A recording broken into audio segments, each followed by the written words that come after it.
Ladies and gentlemen, hey, hi, how you doing? Welcome back to the channel. Thank you so much for stopping by.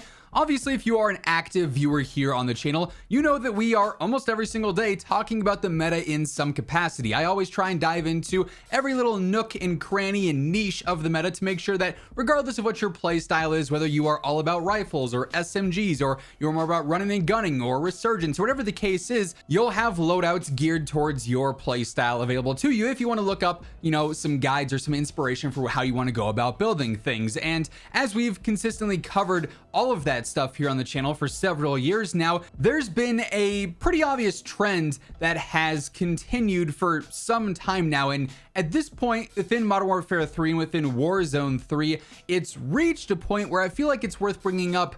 The meta kind of has a problem. It kind of has an issue when it comes to how weapon adjustments and weapon balancing is approached. And the main reason that I wanted to talk about this in a video to begin with is, one, I want to be able to use this platform that you guys have given me to have a positive impact on the game. And I know several devs from COD watch the videos. They've mentioned it to me before. And two, this is a sentiment that I've seen arise a lot lately. I see a lot of you guys talking about this same sort of idea in the comments over on Twitter. Other creators have also brought this up, and that is the fact that when it comes to meta adjustments and meta changes, it always seems to be knocking down the top dog from a point where, yes, this gun, let's say for instance it's the DG58 LSW, is the best gun. However, it's a little too good to the point where pretty much everyone is using it and there's not much reason to use other guns out there. So everyone is sort of spamming it and abusing it, and it's not promoting a healthy and diverse meta, which ultimately is the goal of the devs. They've stated this on several calls that I've been a part of, in several blogs as well. They want to have as many viable weapons as possible. But oftentimes is the case when we have a weapon like the DG or the HRM9 or whatever the case is, that top dog gets nerfed, and they nerf it so that it's then either equal to or less than some of those mid-tier weapons in comparison to the top dog in whatever situation we're in, whether it's close range, long range, sniper support, so on and so forth. And now that we've gone through the experimentation phase of Warzone for several years now, finding what the true best TTK is for the general community, obviously we've tested throughout Warzone 1, they adjusted things with iron trials or having low health or whatever the case is, seeing what TTK worked well then. Warzone 2 obviously launching with MW2 and having a very fast TTK that a lot of players didn't like, and then Warzone 3 now sort of experimenting with that, having the heavy armor event, which didn't seem to go over all that great, and adjusting various weapon values to come to these more average TTKs and finally land in a spot where it's like, okay, for example, the close range TTK seems to be really well received when it's roughly between like 600 and 750 milliseconds, and the long range TTK is generally accepted and generally well received when it's between 800 and maybe 1000 milliseconds, right, or a second long. And you get to that point where it's like, okay, we've got several weapons that fall into that area and they seem very well balanced, they're popular, but you also have a couple of outliers. Maybe the DG is just a little too fast in the long range, or it's a little bit too easy to use, or the HMR9 kills a little bit too quickly up close. And those weapons then get hit with hard nerfs, and then they're worse than the other weapons that were sort of filling out the average of everything else, right? But then when those do get nerfed, it's just kind of like, okay, well, what's the next in line? If it's not the DG58, it's the Holger. If it's not the Holger, it's X. If it's not X, it's Y. And this can go on and on and on and on. And while this approach works for some weapons, like if you have a crazy busted weapon where the SOA Subverter's TTK is just way too fast, or the MTZ Interceptor is killing in 3 bullets and it's just totally overpowered, those hard nerfs work to balance it out. When you do come to the point where now we're several meta updates into the year with many seasonal updates and mid-season updates and just random updates here and there, adjusting things where it's a lot more balanced than it was on day one, when you consistently just nerf that top dog and wait for that next in line, it leads to eventually all these guns, even the ones that are next in line, just feeling kind of underwhelming. You get this sort of pea shooter meta where things just feel like they're not really hitting that hard. It's kind of a more bland and mediocre gunplay system, whereas on the inverse, instead of constantly nerfing the top dog and constantly going after the DG or the HMR9 or whatever, you instead look towards, okay, what are those next in line options? What is maybe the number 2, the number 3, the number 4 SMG? What is the number 2 long range, the number 3 long range,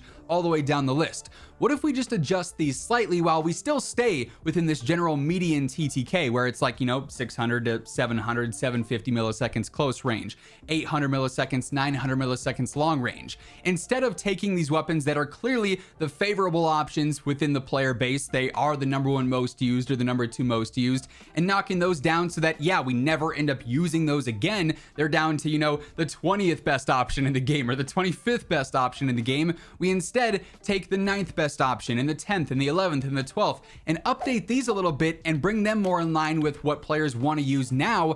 And then you have this much more competitive TTK that doesn't make it so that, hey, this weapon that just came out that's now super strong and everyone's sort of deeming this and calling this the number 1 gun, it's got a cool bundle for it, I've unlocked my mastery camos for it, and then a week later it gets nerfed and I'm never going to touch it again.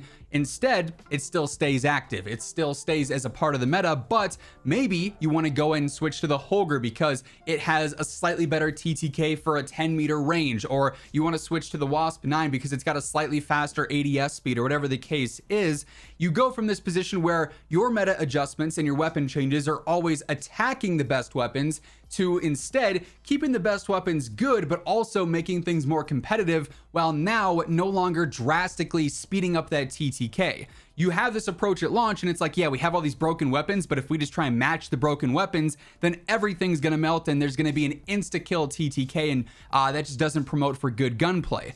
But now that we've gone through, we've adjusted so many weapons, we've landed on this relatively average TTK throughout pretty much all gunfights, you go and attack the weapons that are underperforming a little bit, bring them up to par with the weapons that players are enjoying, and you have this much more diverse, much more competitive meta across the board. So, you know, long story short, like I said at the start, I wanted to make this video because, one, if it can reach the right people within COD and we can have that positive impact on the game, that'd be awesome. But 2, this is a comment that I've seen so much of in the past several like major meta updates. Hey, why do they keep nerfing the best weapon? Why don't they just buff some of the less desirable weapons? And I wholeheartedly agree. If we truly want to go after a meta where you can use 4 or 5 different SMGs and it really comes down to preference, okay, you like the iron sights on one and you can get the most out of that gun, go for it. Or, oh, you love the sprint to fire and the strafe speed of this gun, go for it. And you're not going to have a huge swing or a huge disadvantage because you want to go one way versus the other. That's great. Now, not every single weapon should feel the same. Certain weapons should be better in one area or that area or this area, right? Because if every gun felt the same, what's the point in having, you know, 90 different weapons in the game to begin with? There needs to be a level of distinction between them all, but you don't need to have situations where it's, hey, this season you can use 2 good SMGs, and then next season those 2 SMGs are going to be completely irrelevant and it'll be 2 brand new ones. What if we just had 4 really competitive SMGs and it was more of a pick your poison scenario? You're really good with SMG number 1 and number 3 and you don't really love the feel of number 4. Well, that's okay, because maybe someone else loves 4 and then they have their pros and they have their cons accordingly. I think that's a scenario that's more favorable for everyone. Not only do the devs get their wish of having a more diverse and a more competitive and a more viable meta overall where you can use a large assortment of weapons, but then also players who invest in certain metas, who invest in certain guns, don't see that harsh punishment of their gun becoming completely obsolete because it was the number 1 and it had to be nerfed so other weapons could then take its spot and then those get nerfed, and then where we end up in this point, like I said earlier, where it's just a pea shooter meta and every gun is just a you know, a temporary 2-week thing and then it's done for, you know, several months at a time. Considering how many people I've seen say they want something like this or they wish the devs would approach the meta in this way as opposed to how they do it now, really curious to see you know, a larger audience perception on this topic. Let me know your thoughts on this idea down in the comments below. If you do want to see something like this come to fruition, by the way, be sure to drop a like on the video. It does help share it around. You never know who from Call of Duty, who from Raven or Activision might watch this and see, okay, hey, maybe we do give this a try and ultimately we do have that positive impact on the game.